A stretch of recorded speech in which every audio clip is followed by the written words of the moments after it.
সবাইকে স্বাগত এশিয়ান দেশ সংবাদে। দর্শক, পুরো সংবাদ জুড়ে আপনাদের সঙ্গে আছি আমি আনোয়ার রাজ। এবার বিস্তারিত। চাঁদপুরের মতলব উত্তর উপজেলার অগ্রণী ব্যাংক পিএলসি লিমিটেড ছেঙ্গারচর বাজার শাখার ভল্টে থাকা প্রায় ৭৫,২০,০০০ টাকা নিয়ে ব্যাংকের ক্যাশিয়ার দীপঙ্কর ঘোষ উধাও হয়ে গেছে বলে অভিযোগ উঠেছে। দীপঙ্কর ঘোষ মানিকগঞ্জ জেলার সাটুরিয়া উপজেলার বালিয়াটি গ্রামের বলাই ঘোষের ছেলে। এই ঘটনায় অগ্রণী ব্যাংক পিএলসি লিমিটেড ছেঙ্গারচর বাজার শাখা ব্যবস্থাপক মোহাম্মদ ইউসুফ মিয়া বাদী হয়ে মতলব উত্তর থানায় একটি মামলা দায়ের করেন। কুমিল্লার ১৪ গ্রামে বিএনপির ভারপ্রাপ্ত চেয়ারম্যান তারেক রহমানের নির্দেশে বন্যা দুর্গত চিকিৎসা সেবা ও ওষুধ বিতরণ করা হয়েছে। দুপুরে doctors association of Bangladesh Chattogram মহানগরের সহসভাপতি ডক্টর গোলাম কাদের চৌধুরীর সহযোগিতায় ও Ziaur Rahman foundation doctors association of Bangladesh ড্যাবের আয়োজনে এই চিকিৎসা সেবা দেয়া হয়। চট্টগ্রাম উপজেলা স্বাস্থ্য কর্মকর্তা ডাক্তার গোলাম কিবরিয়া ও বিএনপির কম্বোডিয়া শাখার সদস্য সচিব মোহাম্মদ শাহিন রেজার তত্ত্বাবধানে এই চিকিৎসা সেবা প্রদান করা হয়। নোয়াখালীতে বন্যায় ক্ষতিগ্রস্তদের মাঝে নগদ টাকা ও ঢেউটিন বিতরণ করা হয়েছে। বেগমগঞ্জে ইসলামী আন্দোলন বাংলাদেশ চুয়াডাঙ্গা জেলা শাখার পৃষ্ঠপোষকতায় নগদ টাকা ও টিন বিতরণ করেন উপজেলা নির্বাহী অফিসার আরিফুর রহমান। ইসলামী আন্দোলন নোয়াখালী শাখার সাধারণ সম্পাদক মাওলানা কামাল উদ্দিনের সভাপতিত্বে উপস্থিত ছিলেন চট্টগ্রাম মহানগরী শাখার সাধারণ সম্পাদক আলী ইকবাল সহ আরও অনেকে।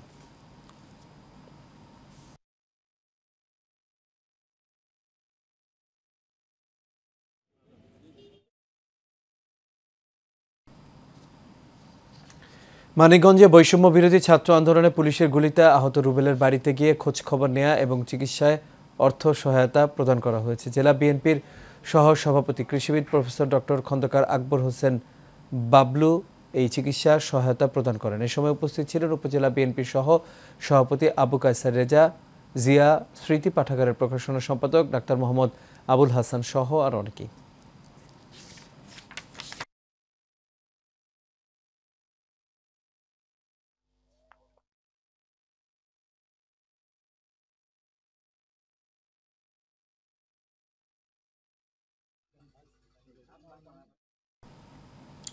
বৈষম্য বিরোধী ছাত্র আন্দোলনের নেতা কদরুল হাসান নিখোঁজের ৬ দিন পর খুলনা মহানগরীর লবণচড়া থেকে তাকে অজ্ঞান অবস্থায় উদ্ধার করা হয়েছে। ভোরে লবণচড়ার মদিনাতুল উলুম সুলতানিয়া আহমেদ জামে মসজিদের মুসল্লিরা তাকে অজ্ঞান অবস্থায় দেখতে পায়। পরে লবণচড়া থানার ওসি অনুপ ও মহানগর ছাত্র শিবিরের সভাপতি আরাফাত হোসেন মিলন বদরুলকে খুলনা মেডিকেল কলেজ হাসপাতালে নিয়ে যান।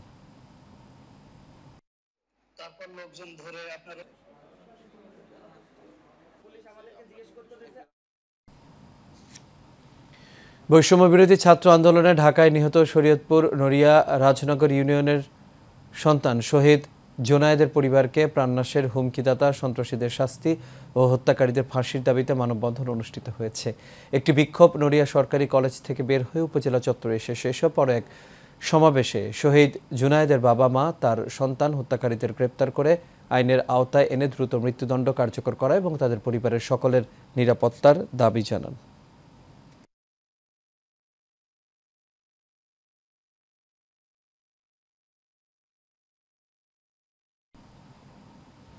অন্তর্বর্তী সরকারের যুব ক্রীড়া এবং শ্রম ও কর্মসংস্থান মন্ত্রণালয়ের উপদেষ্টা আসিফ মাহমুদ সজীব ভুইয়া বলেছেন, আওয়ামী লীগ সরকারের পতনটা কিন্তু তাদের যে চাঁদাবাজি দখলদারিত্ব মানুষের ওপর অন্যায় অবিচার তারা করেছে তার একটি চূড়ান্ত ফসল।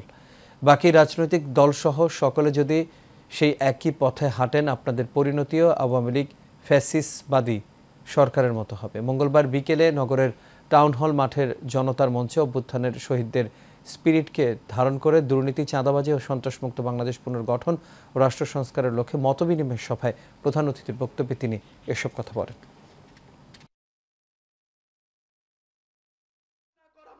বরিশালের আগৈলঝাড়া উপজেলার গৈলা ইউনিয়ন বিএনপির উদ্যোগে ৪৬তম প্রতিষ্ঠা বার্ষিকী উপলক্ষে মতবিনিময় সভা অনুষ্ঠিত হয়েছে। গৈলা ইউনিয়ন বিএনপির আয়োজনে এই মতবিনিময় সভা অনুষ্ঠিত হয়। উপজেলা বিএনপির যুগ্ম আহ্বায়ক এনায়েত হোসেন খান মনুর সভাপতিত্বে এবং ইউনিয়ন বিএনপির সদস্য সচিব সরল মোল্লার উপস্থাপনায় এর আয়োজন করা হয়। এতে বক্তব্য রাখেন উপজেলা বিএনপির আহ্বায়ক কবির হোসেন। এছাড়াও তালুকদার সদস্য সচিব মোল্লা বশির আহমেদ পান্না, সিনিয়র যুগ্ম আহ্বায়ক শিকদার হাফিজুল ইসলাম সহ আর অনেকেই সেখানে উপস্থিত ছিলেন। নেত্রকোনা পূর্বধলা উপজেলার খলিশাউর ইউনিয়নের চেয়ারম্যান কমল কৃষ্ণ সরকারের পদত্যাগের দাবি করে মানববন্ধন ও বিক্ষোভ কর্মসূচি পালন করেছে ইউনিয়নবাসী। সকালে ইউনিয়নের ফাজিলপুর বাজারে তার বিভিন্ন অনিয়ম ও হয়রানির অভিযোগে এই মানববন্ধন কর্মসূচি পালন করা হয়। মানববন্ধনে বক্তব্য রাখেন ইউনিয়ন বিএনপির সভাপতি নাসিরউদ্দিন রব্বানী, কৃষক দলের সভাপতি মোহাম্মদ আদম আলী, উপজেলা যুব দলের যুগ্ম আহ্বায়ক হারুনুর রশিদ হারুন, সানোয়ার হোসেন মানিক সহ আর অনেকেই।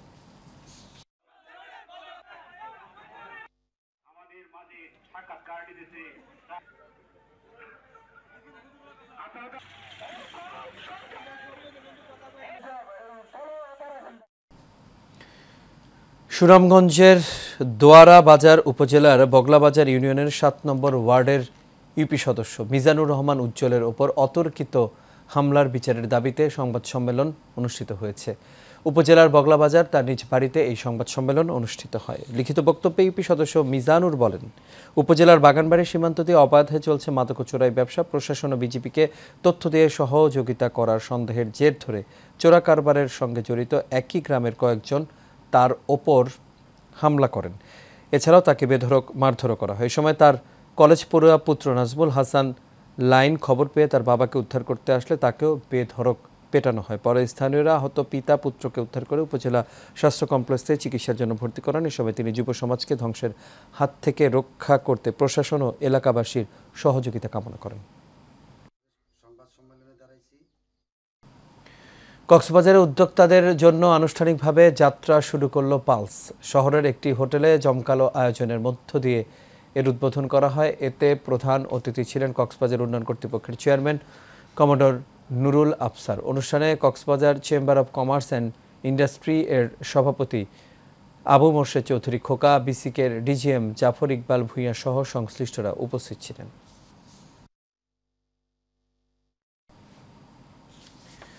থানা হবে নিপীড়িত মানুষের পক্ষে। কোনো পুলিশ মানুষকে হয়রানি করলে তার বিরুদ্ধে ব্যবস্থা নেওয়া হবে বলে জানিয়েছেন কক্সবাজারের পুলিশ সুপার রহমতুল্লাহ।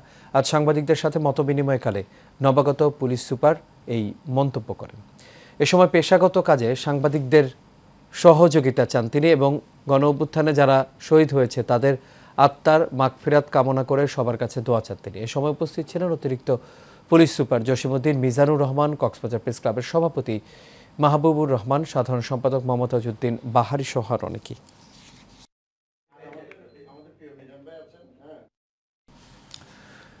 শহীদ ওয়াসিমের কবর জিয়ারত করেছেন আরাফাত রহমান কোকো স্মৃতি সংসদের কেন্দ্রীয় কমিটির সাধারণ সম্পাদক ও চট্টগ্রাম বিএনপি নেতা শফিকুল ইসলাম রাহি। এই সময় তিনি বলেন, স্বৈরাচারী শেখ হাসিনার সরকার পতনে চট্টগ্রামে বৈষম্য বিরোধী ছাত্র আন্দোলনের মিছিলের সামনের সারি থেকে যে কয়েকজন বুক পেতে দিয়েছিল তাদের মধ্যে অন্যতম চট্টগ্রামের প্রথম শহীদ চট্টগ্রাম কলেজ ছাত্রদলের যুগ্ম আহ্বায়ক শহীদ ওয়াসিম আকরাম। ইতিহাসের পাতায় শহীদ ওয়াসিম ও চট্টগ্রামের নাম স্বর্ণাক্ষরে লেখা থাকবে। এসব উপস্থিত ছিলেন বিএনপি নেতা মোহাম্মদ আবু সৈয়দ, মহসিন কলেজ ছাত্রদলের সদস্য সচিব দিদার হোসেন সহ আর অনেকে।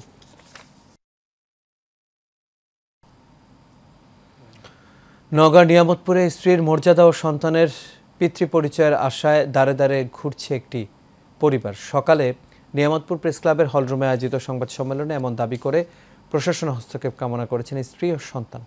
সংবাদ সম্মেলনে লিখিত বক্তব্য পাঠ করেন মা সেতারা বেগম। লিখিত বক্তব্যে সেতারা বেগম বলেন, ২৪ বছর আগে হুজ্জতুল্লাহ বকুলের সাথে তার বিয়ে হয়। ২০০৪ সালে তিনি সন্তান সম্ভবা হন। তবে সন্তান নিতে অনীহা প্রকাশ করে গর্ভপাতের জন্য চাপ দিতে থাকেন বকুল। এতে রাজি না হয় নির্যাতনও চালানো হয়। তিনি বলেন, এ বিষয়ে নওগাঁ আদালতের নারী ও শিশু আইনে একটি মামলা করলে স্বামী বকুল অর্থনৈতিকভাবে সুবিধা ও আবারও স্ত্রী হিসেবে নেবেন বলে আশ্বাস দেন। গ্রাহক আস্থায় ফিরবে দিন, দেশ গড়ায় অংশ নিন, এই স্লোগানে গোপালগঞ্জের কাশিয়ানী উপজেলায় ইসলামী ব্যাংক বাংলাদেশ লিমিটেডের রামদিয়া শাখায় গ্রাহক সেবা মাস শুরু হয়েছে।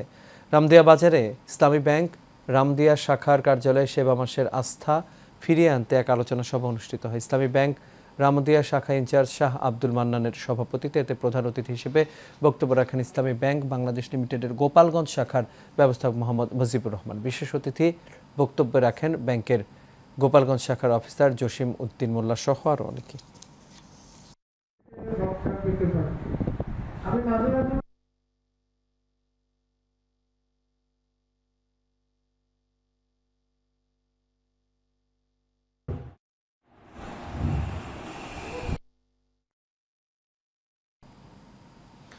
নোয়াখালীর সেনবাগে সম্প্রতি ভয়াবহ বন্যায় ক্ষতিগ্রস্ত 2000 বন্যার্তদের মাঝে নগদ অর্থ বিতরণ করা হয়েছে। Senbagh society USA Senbagh society USA ইনোকের সভাপতি মোস্তাক আহমেদ বাবুল ও সাধারণ সম্পাদক মাহমুদুল হক দুলাল মিয়ার সার্বিক তত্ত্বাবধানে অর্থ বিতরণ করা হয়।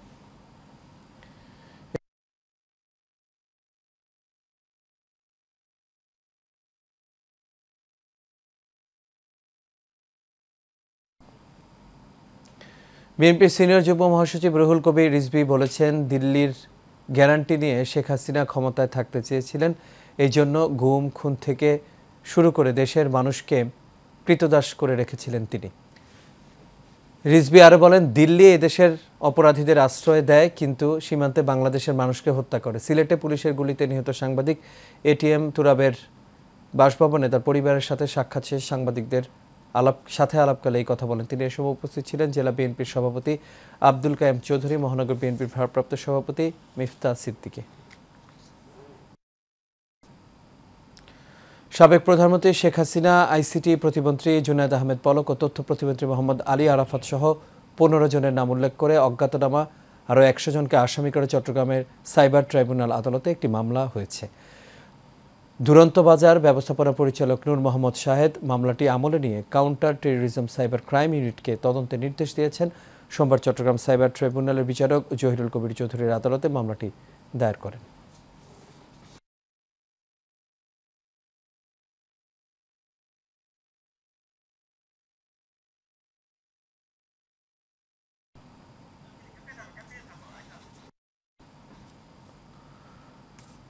ফরিদপুরের বোয়ালমারীতে ভাসুরের ছেলের নেতৃত্বে এক গৃহবধূ গণধর্ষণের শিকার হয়েছেন। এই ঘটনায় জড়িতদের দৃষ্টান্তমূলক শাস্তি ও নিজের নিরাপত্তার দাবি জানিয়েছে ওই গৃহবধূ।